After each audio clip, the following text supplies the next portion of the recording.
ഹരേ കൃഷ്ണ. സർവം കൃഷ്ണാർപ്പണമസ്തു. രാധേ രാധേ ശ്യാം. ഏവർക്കും പ്രാണവൃന്ദാവനിലേക്ക് സ്വാഗതം. നമ്മളിന്ന് ഒരു കൃഷ്ണാനുഭവമാണ് പങ്കുവയ്ക്കാൻ പോകുന്നത്. കൃഷ്ണാനുഭവം നേരത്തെ അയച്ചു തന്നതാണ്. വിഷുവിൻ്റെയൊക്കെ തിരക്കായതുകൊണ്ട് തന്നെ എനിക്ക് ചാനലിലെ വീഡിയോ ഒന്നും ചെയ്യാൻ സാധിച്ചില്ല.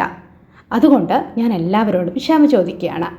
ഏതായാലും ആ കൃഷ്ണാനുഭവം നമുക്കൊന്ന് കേട്ടു നോക്കാട്ടോ. എല്ലാ അമ്പലങ്ങളിലും മാല കെട്ടിക്കൊണ്ടുപോവുകയും എന്നാൽ കഴിയുന്ന വ്രതമെല്ലാം എടുത്ത് ദേവീദേവന്മാരെ പ്രാർത്ഥിക്കുന്ന ഒരു വ്യക്തിയാണ് ഞാൻ. ഭഗവാനോട്, ഗുരുവായൂരപ്പനോട് കൂടുതൽ അടുത്തത് 2 വർഷമായിട്ടാണ്. ഭഗവാന്റെയും കഥകൾ കേൾക്കുകയും പ്രഭാഷണങ്ങൾ കേൾക്കുകയും അങ്ങനെ ഭഗവാനിലേക്ക് ഒരുപാട് അടുത്തു. ഒരു ചെറിയ കാലയളവിൽ തന്നെ ഒരുപാട് അനുഭവങ്ങൾ ഭഗവാൻ നൽകിയിട്ടുണ്ട്. 3 വർഷത്തോളമായി വയറുവേദന, നടുവേദനയും കാരണം ഹോസ്പിറ്റലിൽ പോയപ്പോൾ യൂട്രസിൽ 3-4 മുഴയുണ്ടെന്ന് അറിയാൻ കഴിഞ്ഞു. അതിൻ്റെ ട്രീറ്റ്മെൻ്റ് ആയിരുന്നു. എന്നാൽ കഴിഞ്ഞ മാസം വേദന വളരെ കൂടുതലായപ്പോൾ ഡോക്ടറിനെ കാണാൻ പോയി. സ്കാനിംഗ് എടുത്തു. കാണിക്കാൻ ഡോക്ടർ പറഞ്ഞു. മുഴയുടെ വലിപ്പം കൂടി കാണുമെന്നും പറഞ്ഞു. അതുകൂടാതെ തന്നെ വയറിൽ മറ്റൊരു കുഞ്ഞു ഓപ്പറേഷൻ കൂടി ഉണ്ടായിരുന്നു. ഹോസ്പിറ്റലിൽ സ്കാനിംഗായി 1 ആഴ്ച കഴിഞ്ഞ് ഡോക്ടറെ കാണാൻ ചെല്ലണമെന്നും അപ്പോൾ ഓപ്പറേഷൻ ചെയ്യാമെന്നും പറഞ്ഞു. ഓപ്പറേഷൻ തിയേറ്ററും അതുപോലെ തന്നെ ഓപ്പറേഷൻ ചെയ്യുന്നതുമെല്ലാം വളരെ പേടിയാണ് എനിക്ക്. ടെൻഷൻ കാരണം ആഹാരം പോലും കഴിക്കാൻ തോന്നിയിരുന്നില്ല. നല്ല വേദനയും ഉണ്ടായിരുന്നു. മാനസിക പ്രയാസവും ശാരീരിക പ്രയാസവും കൂടിയപ്പോൾ എൻ്റെ വീടിനടുത്തുള്ള ഞാൻ എപ്പോഴും പോകാറുള്ള ശ്രീകൃഷ്ണസ്വാമി അമ്പലത്തിലേക്ക് പോയി. ഭഗവാന് ഒരു തൃക്കൈ വെണ്ണ കഴിപ്പിച്ച് അതിൻ്റെ പ്രസാദം വാങ്ങി കഴിച്ചു. അന്ന് ഒരുപാട് സമയം ഞാൻ അമ്പലത്തിലുണ്ടായിരുന്നു. ഈ സമയം അത്രയും എൻ്റെ ഓപ്പറേഷൻ നടക്കുന്ന ദിവസം എനിക്കൊപ്പം ഹോസ്പിറ്റലിൽ ഉണ്ടാവണം ഭഗവാനെ എന്നായിരുന്നു പ്രാർത്ഥന. ത്രിമധുരം ഗ്രൂപ്പിലും എല്ലാവരോടും പ്രാർത്ഥിക്കണമെന്നും ഞാൻ മെസ്സേജ് ഇട്ടിരുന്നു. ത്രിമധുരം ഗ്രൂപ്പിലെ അംഗമാണ് ഞാൻ. അപ്പോൾ എല്ലാ അമ്മമാരും ഭഗവാൻ എനിക്കൊപ്പം ഹോസ്പിറ്റലിൽ ഉണ്ടാകുമെന്നാണ് പറഞ്ഞത്. അതിലൊരു അമ്മ പറഞ്ഞു, ഭഗവാൻ എന്നെ മഞ്ഞപ്പട്ടിൽ ചുറ്റിയാണ് വെച്ചിരിക്കുന്നത് എന്നും എനിക്കൊപ്പം ഉണ്ടാകുമെന്നും പറഞ്ഞു. ഇത് കേട്ടപ്പോൾ ഞാൻ മനസ്സിൽ പറഞ്ഞു, ഭഗവാനെ മഞ്ഞപ്പട്ടെടുത്ത് അവിടെ വരണമെന്ന്. അങ്ങനെ ഓപ്പറേഷൻ ദിവസം ഞങ്ങൾ ഹോസ്പിറ്റലിലേക്ക് പോയി. പോകുന്ന വഴിയാണ് ഭഗവാന്റെ അമ്പലം. ഞാൻ വണ്ടിയിലിരുന്ന് തന്നെ ഭഗവാനെ നോക്കി തൊഴുതു. ഹോസ്പിറ്റലിൽ എത്താറായപ്പോൾ ഞാൻ മുകളിലേക്ക് നോക്കി, ആകാശത്തേക്ക്. അവിടെ ശ്രീകൃഷ്ണ പരുന്തുകൾ ആകാശത്ത് വട്ടമിടുന്നത് ഞാൻ കണ്ടു. ഗുരുവായൂരപ്പൻ, സത്യം, ഞാൻ കണ്ടു. ഭഗവാൻ എന്നോടൊപ്പമുണ്ട് എന്നുള്ള വിശ്വാസമുണ്ടായി. അതിനു മുന്നേ ഞങ്ങൾ സ്കാനിംഗ് റിസൾട്ട് വാങ്ങി വെച്ചു. ശേഷം ഡോക്ടറിനെ കാണാനായിട്ട് കൺസൾട്ടിംഗ് റൂമിൽ പുറത്തുപോയി. എൻ്റേത് 42ാമത്തെ നമ്പർ ആയിരുന്നു. നല്ല തിരക്കുമുണ്ടായിരുന്നു. ഞാനും പ്രാർത്ഥനയോടെ വരിയിൽ നിന്നു. ഞാൻ പ്രാർത്ഥിച്ച അമ്പലത്തിൽ 11 മണിക്കാണ് നട അടയ്ക്കുന്നത്. 10:45 എനിക്ക് തൊട്ട് ഫ്രണ്ടിൽ നിന്ന പേഷ്യൻറ്റും അകത്ത് കയറി. ഞാൻ അപ്പോൾ അവിടെ നിന്ന് ചിന്തിച്ചു, ഭഗവാനെ 11 മണി ആയാലല്ലേ ഭഗവാൻ എൻ്റെ അടുത്ത് വരാൻ കഴിയൂ? അപ്പോഴല്ലേ നട അടയ്ക്കൂ? അതുവരെ അവിടെ ഭക്തർ കാണുമല്ലോ എന്ന്. എന്നാൽ എൻ്റെ മുന്നിൽ നിന്ന് പേഷ്യൻറ്റിനെ നോക്കിക്കഴിഞ്ഞപ്പോൾ ഡോക്ടറുടെ റൂമിൽ നിന്നും നേഴ്സ് വന്ന് പറഞ്ഞു, ഡോക്ടർ കാപ്പി കഴിക്കാണ്, 10 മിനിറ്റ് കഴിഞ്ഞ് കയറാമെന്ന്.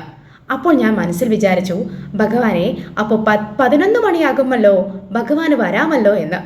എന്നിട്ട് ഞാൻ ഡോറിനകത്തെ വിടവിലൂടെ ഡോക്ടറിനെ നോക്കിയപ്പോൾ എൻ്റെ കണ്ണ് നിറഞ്ഞുപോയി.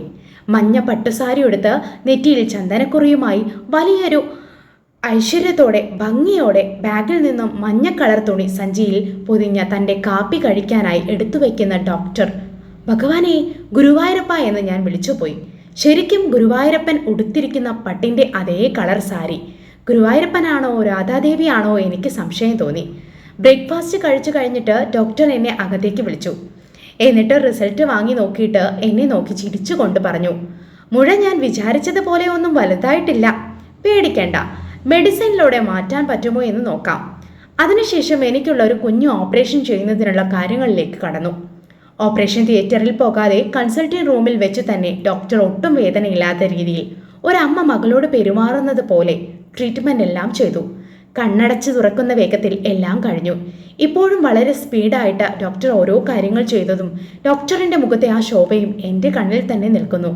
എല്ലാം കഴിഞ്ഞതിന് ശേഷം മെഡിസിൻ എഴുതുന്ന സമയത്ത് ഡോക്ടർ എന്നോട് പറഞ്ഞു, ഓപ്പറേഷൻ തിയേറ്ററിൽ പോകേണ്ടി വന്നില്ലല്ലോ, എല്ലാം കഴിഞ്ഞല്ലോ, പേടിയൊക്കെ മാറിയില്ലേ, ഇനി ഒന്നും പേടിക്കണ്ട കേട്ടോ എന്ന്. ശരിക്കും ഭഗവാൻ പറയുന്നത് പോലെ തോന്നി. ഭഗവാന്റെ പ്രസൻസ് ഞാൻ എങ്ങനെ അറിയും?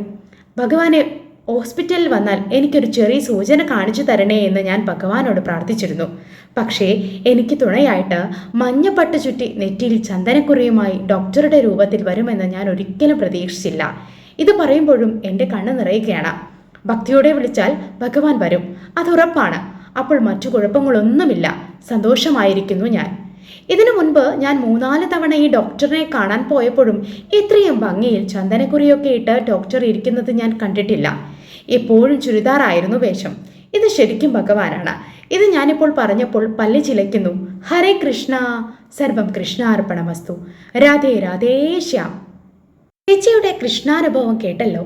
എത്രത്തോളം മനോഹരമാണ് ഭഗവാന്റെ കാരുണ്യമെന്ന് നോക്കൂ. ഭഗവാന് നമ്മുടെ നിർമ്മലമായ ഭക്തി മാത്രം മതി, മറ്റൊന്നും അദ്ദേഹത്തിന് വേണ്ട എന്നുള്ളതാണ്. ഇവിടെ ഭക്ത ഭഗവാനോട് ആവശ്യപ്പെടുകയാണ് ഒരു ഓപ്പറേഷന് പോകുമ്പോൾ തൻ്റെ കൂടെ ഉണ്ടാകണമെന്ന്. ഭഗവാൻ ആ ഭക്തയുടെ വാക്ക് പാലിക്കുകയാണ്. ഡോക്ടറുടെ രൂപത്തിൽ ഭഗവാൻ അവിടേക്ക് വരികയും ഒരമ്മ മകളെ ശുശ്രൂഷിക്കുന്ന പോലെ ഭഗവാൻ അത്രത്തോളം കാരുണ്യത്തോടെ ആ ഭക്തയെ ശുശ്രൂഷിക്കുകയും രോഗത്തിന് ശമനം നൽകുകയും ചെയ്തു. മനോഹരമായിട്ടുള്ള ഈ കൃഷ്ണാനുഭവം പങ്കുവച്ചതിൽ ഒരുപാട് നന്ദി അറിയിക്കുകയാണ്. ഇത്തരത്തിൽ കൃഷ്ണാനുഭവങ്ങൾ ഉണ്ടെങ്കിൽ നിങ്ങൾ താഴെ കാണുന്ന വാട്സപ്പ് നമ്പറിലേക്ക് അയക്കുമെന്ന് വിശ്വസിക്കുന്നു. നിങ്ങളുടെ വിലപ്പെട്ട കമൻറ്റുകളും അതുപോലെ തന്നെ നിങ്ങളുടെ സപ്പോർട്ടും സബ്സ്ക്രിപ്ഷനും ഒക്കെയാണ് എൻ്റെ മുന്നോട്ടുള്ള യാത്രയ്ക്ക് കരുത്തേക്കുന്നത്. Thank you. ഹരേ കൃഷ്ണ, സർവം കൃഷ്ണാർപ്പണമസ്തു. രാധേ രാധേ ശ്യാം.